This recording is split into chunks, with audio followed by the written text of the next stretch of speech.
Hey guys, today we are going to be talking about designing and implementing cool magic weapons into your Dungeons and Dragons or Pathfinder campaigns. One thing that a lot of, especially inexperienced or new dungeon masters run into is they have a tendency to give their party too much cool stuff. And, it seems like kind of a paradox because the party, when they're playing, the whole point of playing a game like this is to find cool magic items. And, you fight the monsters, you solve the quests, you become great heroes, and you find all the cool loot. And you, as the dungeon master, you want to give it to them because you want them to be having a good time and you want them to find these cool items and you want to create the weapons and give them out to the party. What ends up happening a lot of times in situations like this is you get a party that is carrying gear that's way more powerful than they are, and really a good indicator of this, I guess, is if the party ends up getting one shot a lot from the bad guys, right? So if you're giving out really good gear to the party, they end up having magic weapons and magic armor and all this other stuff. They have huge attack modifiers, huge armor class, huge saves sometimes. Their big weakness is going to be you're not going to be able to throw CR3 characters at a third level party with a bunch of Holy Avenger longswords. You're going to have to throw a bunch of CR7 monsters at them. And the party will hold their own until they take a hit, in which case they will go down because their hit points haven't scaled appropriately to the monsters that they're fighting. Or they have to roll a save. That's a really good indicator also, right? If their saves are not anywhere near where they need to be, they're going to get turned to stone all the time and whatever. So in order to avoid that, there's a few things you can do. And one thing that I like to do is you can take a ordinary, boring, low-level magic item and make it seem a lot cooler and a lot more interesting and a lot more like something the party would want to carry. A good example of this is last week we did Dead Man's Bounty, right? And you can check out the episode on the channel. The Bugbear Chieftain, the evil pirate Bugbear, he's carrying Wave Rider.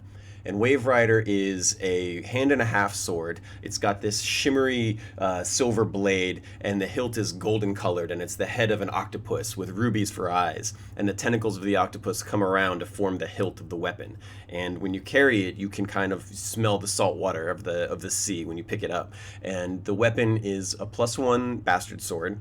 And it does an extra +1 to hit and damage against any creature with an inherent swim speed, so fish, that kind of stuff, and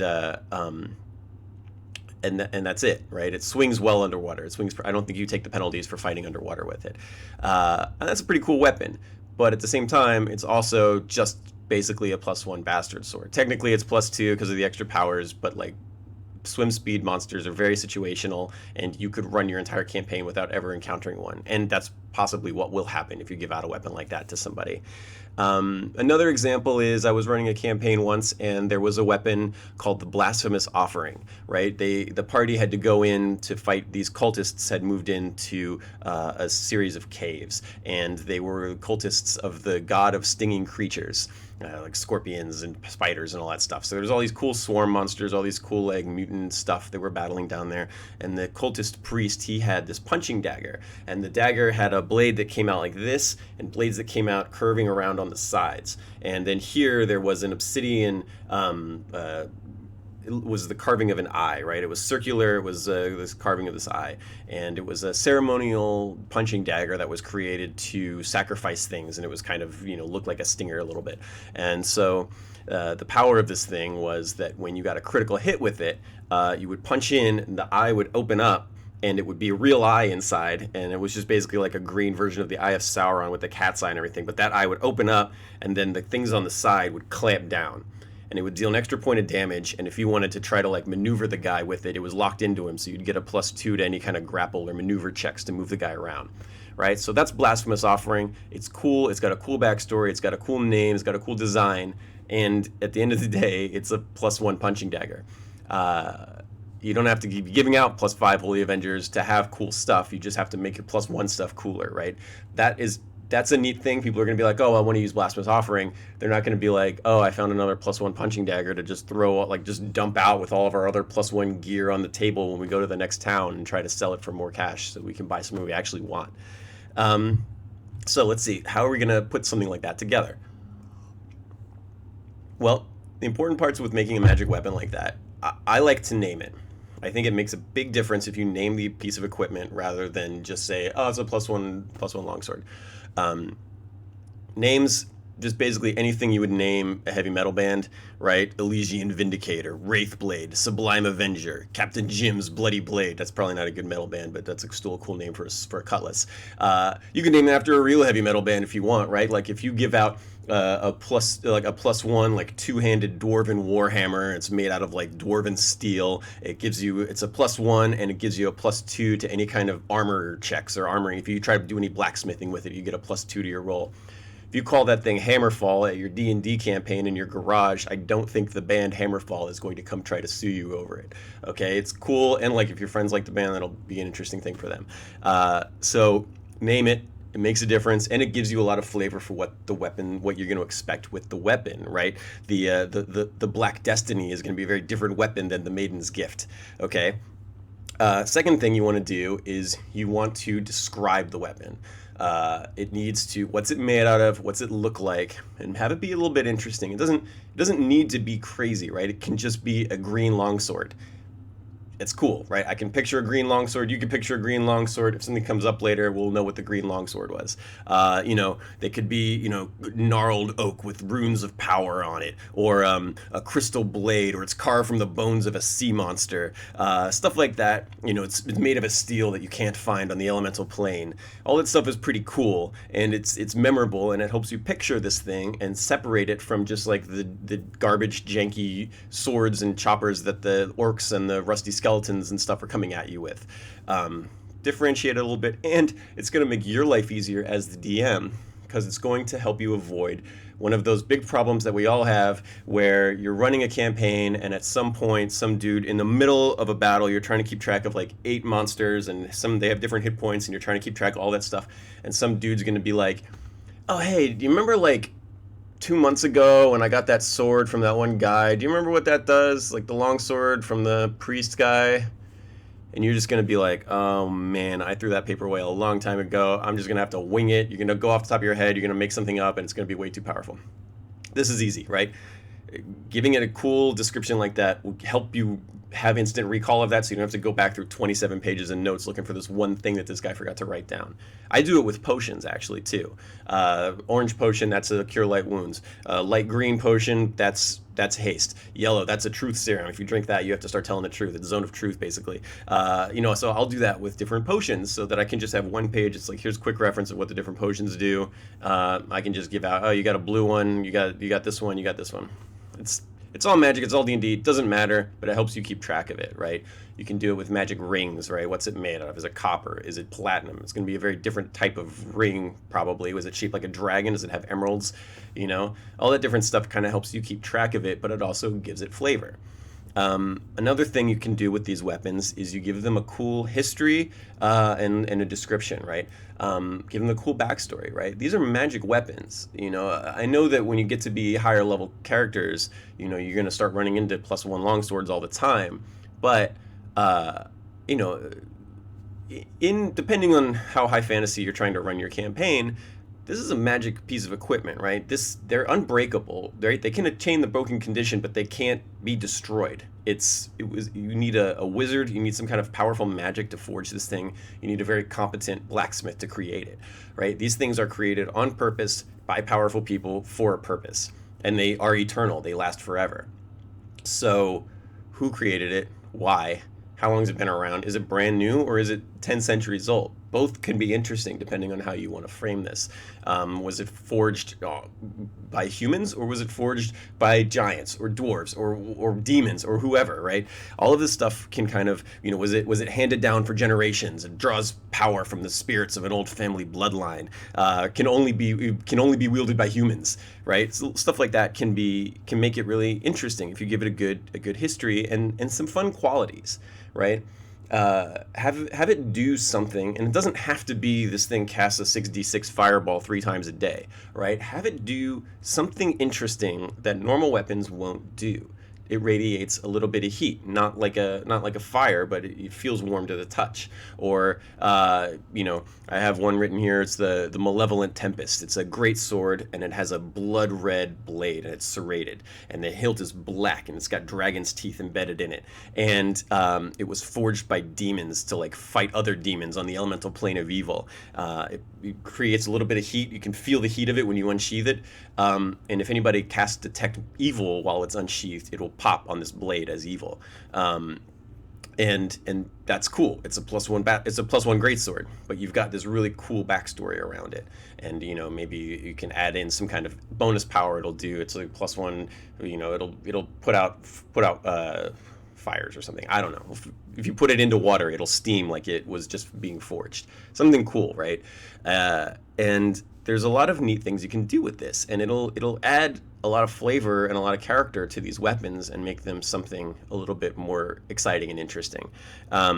I have written down a few more descriptions where it's like, okay, well, this one was, this weapon was famously used by a mighty hero in a tournament many years ago, and so the blade itself might not be super powerful. It's only a +1, +1 short sword, but because this thing is so famous, it's instantly recognizable to anybody who's from that kingdom. They'll know what it is, and they'll be like, oh man, this is impressive. It gives you maybe a +1 to charisma to talk to them or something. It's a mace, and it's made out of total ice, and it shoots a ray of frost once a day. Giving it a 0-level spell once a day is basically nothing. You can give it a 0-level spell 3 times a day. It doesn't make it that much more powerful. If you're having it do a 3rd-level spell, it becomes suddenly significantly more powerful, right? I had one that burned as a torch. It was a club, and you could light it up as a torch, but it was a non-magical fire. It was, you could fight with it. It would do 1 extra damage like a torch does when you have it lit up, and it could illuminate the way for you when you were in a dark dungeon. But a strong wind could blow the torch out or something. If you dipped it in water, it would go out. You had to relight it. I had one it was called the Lodestone Arrow, and it was when you fire the arrow always goes north. Party is going to find a weird use for that is going to surprise you, and that's what happened with me. There was some weird thing that came up, and they were like, "What direction are they?" I'm like, "Oh, they're up there this way." And I'm like, "Oh, is that north?" "Yeah, I think that's north." "Oh, okay." It's kind of fun, right? The party will find fun things to do with stuff like that. So it's definitely something to think about. Okay, now we're going to move on to some cool examples that I came up with of just to kind of show you guys a little bit kind of what I'm talking about when I'm mentioning these things. So the first one is it's called Transcendence. It's a +1 longbow, and it harnesses the might of the goddess of death. And when you fire it, it whispers to you. And I just leave it at that, right? I don't know what the whisper is when I create it, but when I give it out, I'm going to have a better idea of what that whisper is going to be, because it's going to depend kind of on who gets it, right? It could be insulting you, it could be threatening you, it could be warning you, it could be saying the name of a long-lost relative, it could be whispering a word of power to you, or giving you a hint to like some other part of your campaign that you want to give the players later. It could be whispering the player a hint towards opening up the next dungeon that they need. It could just be talking to them like, it could be venom, or it could be the Eye of Sauron, right? A lot of interesting things you can do with that. Just a +1 longsword at the end, or +1 longbow at the end of the day, but there's some really cool stuff you can do in there that could help advance the campaign forward in the long term. Okay, the Demon Breaker. It's a +1 mace. It was forged during an eclipse, and it was wielded by a line of warriors who battled demons. It's ivory with golden inlays on it. And if you want to attack a good aligned outsider, an angel or somebody along those lines, even somebody who's super good like a paladin or a good cleric, you have to beat a will save of 10 in order to attack this thing, because this weapon is so good and is forged specifically to battle demons. Maybe it gives an extra 1 damage to demons or something like that. The other thing that, I guess while I'm going through this, the other thing that's important to note is that you want to get all this stuff out in 1 sentence, right? You don't want to be doing a 10-minute backstory on all these different weapons. Here's the name, here's what it looks like, here's what it does. That's it, you're out. You want to try to get all this stuff in 1 to 2 sentences, because it is just a +1 weapon, and there is a chance that they're just going to throw it onto a garbage pile. But, it's a fun way to add a little bit of flavor and help develop the world that you're creating for your players. So use your magic weapons as a chance to do world building stuff, because everything is a chance to do world building stuff in this game.